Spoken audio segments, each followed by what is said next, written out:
Hi అండి. Welcome back to my channel.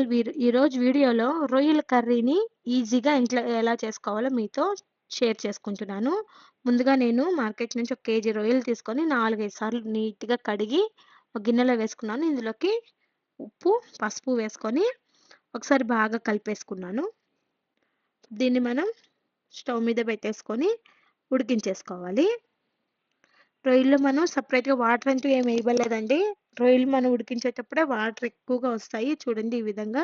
ఈ water అన్నీ ఇంకిపోయేదాకా మనమైతే ఉడికించుకున్నామంటే మనకి రొయ్యి పర్ఫెక్ట్‌గా ఉడికిపోతుంది. ఇదండి వాటర్ అన్నీ ఇంకిపోయాయి కదా! అంటే మనకి రొయ్య ఉడికిపోయింది.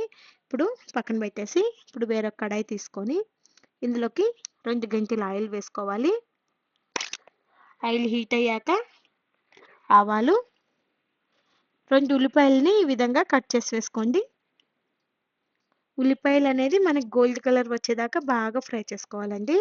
అప్పుడే ఈ కూరకి టేస్ట్ ఉంటుంది. అలాగే 2 టమాటాలను కూడా ఈ విధంగా కట్ చేసి వేసుకోండి. ఇవన్నీ కూడా బాగా మగ్గిపోవాలండి.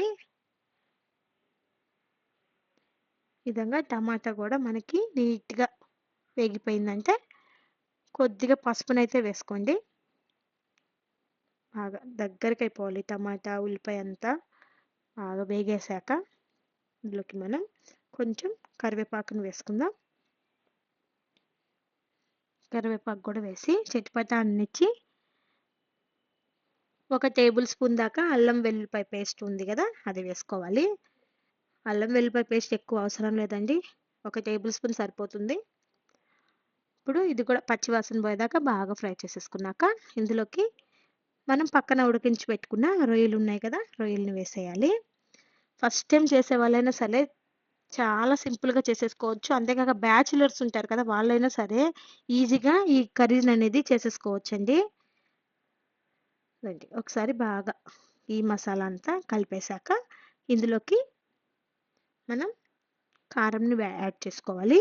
ఒక స్పూన్ కారం, అలాగే రుచికి సరిపడా ఉప్పు. ఉప్పు చూసి వేసుకోండి. అంటే మనం ఆల్రెడీ రొయ్యల్లో పెట్టున్నాం కదా! ఈ కొద్దిగా ఎక్కువ పట్టదు. కొద్దిగా సరిపోతుంది. వేసేసాక ఒక్కసారి కలిపేసి కొంచెం వాటర్‌నైతే వేసుకోండి. ఎందుకంటే మనకి గ్రేవీ కావాలి కదా! గ్రేవీ వద్దనుకున్న వాళ్ళేందంటే ఒక 5 నిమిషాలు బాగా ఫ్రై చేసుకుంటే ఫ్రై అయిపోతుంది. మనకైతే గ్రేవీ కావాలి కదండీ! గ్రేవీ కోసం నేను కొద్దిగా వాటర్‌నైతే యాడ్ చేసుకున్నాను. ఇదండి వాటర్ అన్నీ ఇంకిపోయాక మనకి ప్రాన్స్ కర్రీ రొయ్యల కర్రీ రెడీ అయిపోయింది. ఇప్పుడు కొంచెం ధనియాల పొడిని వేసేసుకోండి. ఎక్కువ మసాలాలు కూడా ఏం అవసరం లేదండి. ధనియాల పొడి వేసుకున్నామంటే టేస్ట్ అద్దిరిపోతుంది. మీరు కూడా ఈ వీడియో చూసి తప్పకుండా అయితే ఒకసారి ట్రై చేయండి. ఎలా వచ్చిందో మాకు కామెంట్‌లో తెలియచేయండి. ఇప్పుడు కొత్తిమీరని వేసేసుకొని సర్వ్ చేసుకుందాం. Thank you for watching.